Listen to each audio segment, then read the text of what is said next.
Kung isa ka dito na merong Facebook account, merong update si Meta para sa iyo. Kung hindi ka pa na-invite dito sa content monetization, ngayon meron ng criteria at requirements itong content monetization. So kung hindi ka pa na-invite sa content monetization, i-check mo na yung content monetization mo dyan. Meron siya ditong 6 criteria. Siyempre, 18 years old ka, reside in eligible country, so dapat eligible yung country kung saan ka man ngayon. Have your page or profile for at least 30 days. At least 1 month old yung account mo, profile or page man yan. Post at least 3 reels in the last 90 days. So at least sa loob ng 90 days, meron kang 3 reels na na-post. Have at least 10,000 followers. Get at least 150,000 unique views over the last 28 days. So at least makakuha ka ng 150,000 views sa loob ng 28 days. So saan mo ba makukuha itong 150,000 views? So itap mo lang yung arrow, makuha mo yan sa mga videos at stories. So videos, pwede mo yan makuha sa reels at saka sa mahaba na video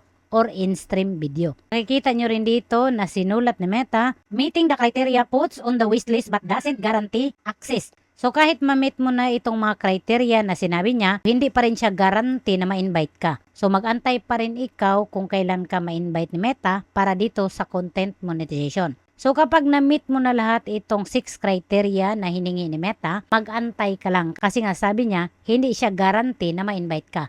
Pero mas malaki yung chance na ma-invite ka kasi nga nakuha mo na yung criteria na hiningi niya. Meron din pala akong Facebook page account mga guys. Mas active ako dito. Pwede kayong magtanong, mag-comment sa mga video ko sa Facebook.